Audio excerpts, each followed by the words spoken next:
आज मैं बात करने वाला हूँ एक ऐसे ग्रंथ के बारे में जिसे अगर किसी इंसान ने पढ़ लिया तो वो पेड़ पौधे पशु पंछी यहाँ तक कि आत्माओं तक के साथ बात कर सकता है। लेकिन इसके साथ जुड़ा हुआ है एक मनहूस श्राप जो किसी इंसान को यह ग्रंथ ना पढ़ने पर मजबूर कर देती है। अगर कोई व्यक्ति गलती से भी यह किताब पढ़ने की कोशिश करता है और अगर उसे बीच में छोड़ देता है तो वो पागल हो जाएगा, और अगर कोई इंसान इसे पूरी तरीके से पढ़ ले तो वो वैसे ही मर जाएगा, क्योंकि इसके साथ एक इतनी मनहूस शराब जुड़ी हुई है जिसे दिया था नीलावंती ने।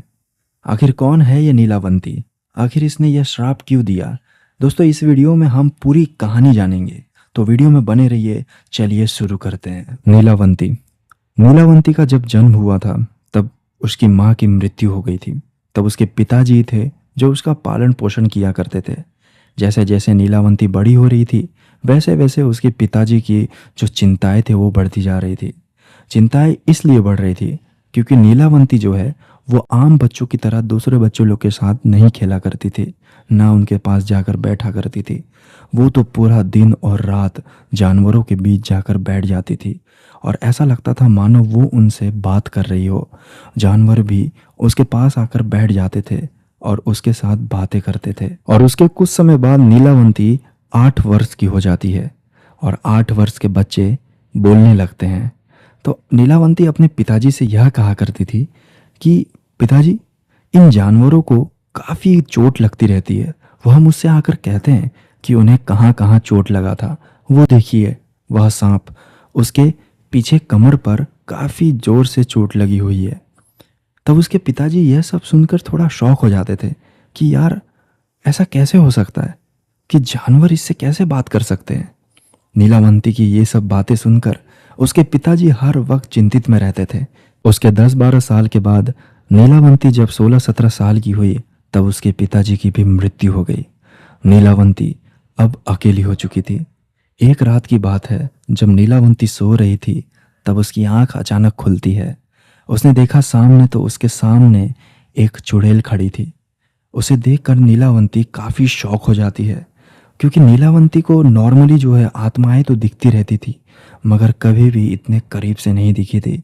वह पहली बार था जब नीलावंती को इतने करीब से एक चुड़ैल खड़ी दिखाई दी, जो कि काफ़ी भयानक दिख रही थी। वह चुड़ैल नीलावंती को इशारा करती है बुलाने का, उसके पीछा करने का, और वह चुड़ैल कई दूर लेकर जाकर एक शमशान घाट के वहाँ पहुँच जाती है और नीलावंती भी उसका पीछा करते हुए वहाँ तक पहुँच जाती है।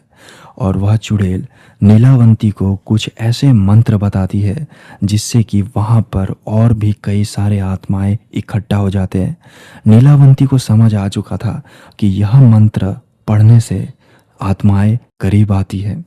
और जैसे ही नीलावंती घर वापस गई तो जाकर उसने तुरंत एक बुक में वह मंत्र लिख दिया।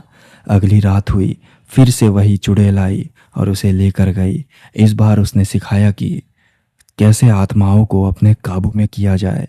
ऐसे ही डेली नीलावंती को वह चुड़ैल आती और कुछ न कुछ सिखाती और नीलावंती उसे एक पेज पर लिख देती। नीलावंती को समझ में आ चुका था कि वो कोई आम इंसान नहीं है, लेकिन उसे समझ में नहीं आ रहा था कि वो इतनी सारी दिव्य शक्ति लेकर वो क्या करेगी। फिर उसके कुछ समय बाद एक रात नीलावंती के सपने में एक पिशाच आया जो उसे कहने लगा कि तू कोई साधारण लड़की नहीं है, तो इंसानी रूप में एक यक्षिणी है, जो किसी श्राप के कारण तू इस धरती पर फंसी हुई है। और फिर उस पिशाच ने नीलावंती से कहा कि पुरानी नदी के पास एक बहुत पुराना बरगद का पेड़ है, उसके नीचे बैठकर वह साधना कर सकती है और सिद्धि प्राप्त कर सकती है। उसके बाद ही वह वापस लौट सकती है। और फिर एक समय की बात है, जब नीलावंती उस बरगद के पास से जा रही थी तब उसकी मुलाकात होती है एक व्यापारी से। व्यापारी जैसे ही नीलावंती को देखता है तो उसकी खूबसूरती पर लट्टू हो जाता है। व्यापारी नीलावंती से कहता है कि मैं तुमसे शादी करना चाहता हूँ। मैं तुम्हें वह हर खुशी दे सकता हूँ जो कोई और नहीं दे सकता। नीलावंती तब सोचती है कि मैं तो वापस जा ही रही हूँ, क्यों ना एक पत्नी का सुख भी लेते हुए जाऊँ।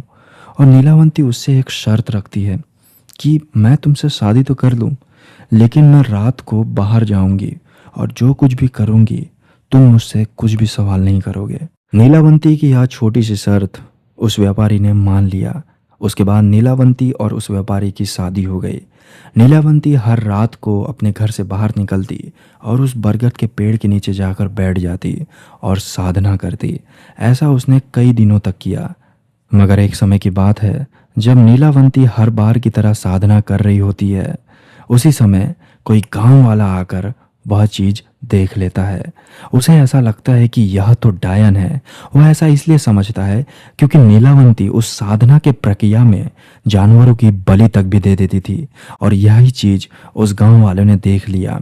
वह भागते हुए गांव वालों के पास गया, बाकी लोगों के पास गया और उसने यह सारी चीज़ें बताई कि हमारे बीच एक डायन मौजूद है जो हर रात को उस बरगद के पेड़ के नीचे जाती है और साधना करते हुए किसी जानवरों की बलि देती है। गांव वालों ने जैसे ही वह बातें सुनी, गांव वालों गुस्से से पागल हो गए और हाथ में मशाल लाठी लेकर नीलावंती के पास पहुंच गए। नीलावंती ने जैसे ही गांव वालों को देखा, नीलावंती घबरा गई और वहां से भागकर एक पेड़ के पीछे जाकर छुप गई। तभी नीलावंती को एहसास हुआ कि उसके पीछे वाले पेड़ से कोई उसे देख रहा है। नीलावंती जैसे ही ध्यान देती है, पीछे से उसका पति व्यापारी निकलता है जो भी एक बहुत ही भयानक पिशाच का रूप ले चुका था। असल में नीलावंती का जो पति था वह एक पिशाच था जो नीलावंती से प्यार का ढोंग कर रहा था ताकि वो नीलावंती का जो लिखा हुआ ग्रंथ है, मंत्र है, वो उसे हासिल कर सके और उसे गलत इस्तेमाल करके इस दुनिया पर राज कर सके। और फिर अब नीलावंती समझ चुकी थी कि मेरे लिखे हुए जो ग्रंथ है उसे पढ़ने के बाद लोग दुरुपयोग करेंगे। इसीलिए नीलावंती ने उस ग्रंथ को श्राप दे दिया कि जो भी मेरे ये ग्रंथ पढ़ेगा और बीच में ही छोड़ देगा तो वह पागल हो जाएगा, और कोई अगर पूरी तरीके से इसे पढ़ लेता है तो वो वैसे ही मृत्यु को प्यारा हो जाएगा। दोस्तों, नीलावंती की ये भूतिया कहानी सुनने के बाद आपको कैसी लगी कमेंट में ज़रूर बताना। अगर आपको ये वीडियो पसंद आया हो तो वीडियो को लाइक करना, चैनल को सब्सक्राइब करना और अपने दोस्तों के साथ भी शेयर करना। तो मिलते हैं बहुत जल्द एक और नई वीडियो के साथ। तब तक के लिए डर का माहौल बनाए रखना।